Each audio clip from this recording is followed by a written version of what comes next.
توجہ فرمائیں، امام حسین علیہ السلام شب عاشور جب بہن نے شہادت کی خبر سنی، شدت غم سے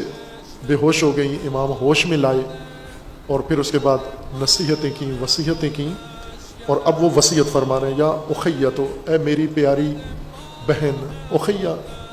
تصغیر کے ساتھ لاڈ اور پیار کے لیے عربی زبان میں بولا جاتا ہے۔ اے میری پیاری بہن، انی اقسم تو فابریو قسمی، میں قسم دیتا ہوں آپ کو، میں حسین آپ کو قسم دیتا ہوں، بی بی زینب کو، لا تشقی علی جیبا، میری شہادت پر میرے جانے کے بعد گریبان چاک نہ کرنا، میرے جانے کے بعد ہرگز گریبان چاک نہ کرنا، ولا تخمشی علی وجہا، اور میری شہادت کے بعد، میری گردن کٹ جانے کے بعد، میری لاش پائمال ہو جانے کے بعد، میری پیاری بہنا ہرگز میرے غم میں اپنے چہرے پہ نہ پیٹنا، اپنے چہرے پہ تماچے نہ مارنا، گریبان چاک نہ کرنا اپنے چہرے پہ، میں قسم دیتا ہوں آپ کو۔ چونکہ اس وقت رواج تھا، عرب تہذیب کا یہ رواج تھا کہ کوئی بھی فوت ہو جاتا، قتل نہ بھی ہو، اگر طبعی موت بھی مر جاتا تھا تو خواتین خصوصاً اس کے خاندان کی، یا ناحیات کہا جاتا تھا ان عورتوں کو، نوحگر عورتیں جنہیں ناحیات کہا جاتا تھا،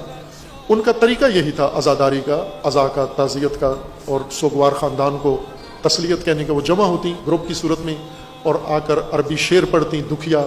بین پڑھتی، پھر اس کے بعد وہ یہی کام کرتی تھیں، اپنے چہرے پیٹتی تھیں اور اپنے سینے پیٹتی تھیں۔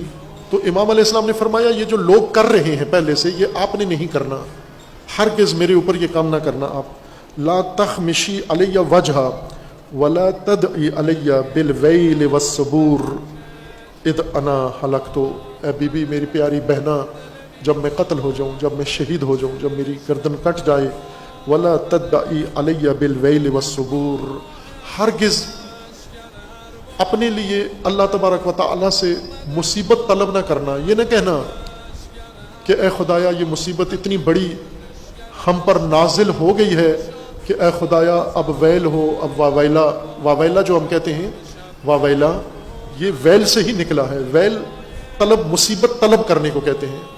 کبھی انسان اپنے لیے جب شدید دکھ آ جاتے ہیں، گھیر لیتے ہیں انسان کو، انسان کے اوپر بہت شدید صدمہ آ جاتا ہے، تو انسان بے بس ہو کر اپنے لیے مصیبت طلب کرتا ہے، خواہش کرتا ہے، میں مر جاؤں، میں نہ رہوں، میں مٹ جاؤں، میرا خاتمہ ہو جائے، اس طرح کی باتیں کرتے ہیں۔ امام نے فرمایا ہرگز یہ نہ کہنا، میری شہادت کے بعد یہ نہ کہنا کہ اللہ ہمیں مٹا دے، ہمیں ختم کر دے، اب ہم کیا کریں، یہ نہ کہنا۔ والصبور اذا انا اہلکت ثم جاء بها حتى اجلسها عندي، سید الشہداء علیہ السلام نے تسلی دی، دلاسا دیا، ڈھارس دی، وصیت کی، اور خصوصاً یہ وصیت کی کہ ہرگز گریبان چاک نہیں کرنا، دامن چاک نہیں کرنا، شدت غم سے، جیسے ہوتا ہے کپڑے پھاڑ دیتے ہیں، خواتین ہو یا مرد ہو، کبھی شدت غم میں یہ کام کرتے ہیں، یہ نہیں کرنا۔ اپنے عزیزوں کا غم ہو یا کوئی بھی غم ہو، اہل البیت فرماتے ہیں یہ کام نہ کرنا، یہ نہیں ہے۔ گریبان چاک کرنا، کپڑے پھاڑنا، غم کا اظہار، یہ اہل البیت کا پسندیدہ طریقہ نہیں ہے۔ اور اب فقہی احکام اس کے ہیں، فقہا نے ذکر کیے ہیں کہ وہ آیا جائز ہے یا ناجائز ہے، لیکن سید الشہداء علیہ السلام بی بی کو قسم دے کر فرما رہے ہیں کہ بی بی قسم ہے تجھے میری کہ یہ کام نہ کرنا آپ میرے بعد۔ اور دوسرا ویل الصبور طلب نہ کرنا، اور اپنے چہرے پہ پیٹنا نہیں ہے آپ نے۔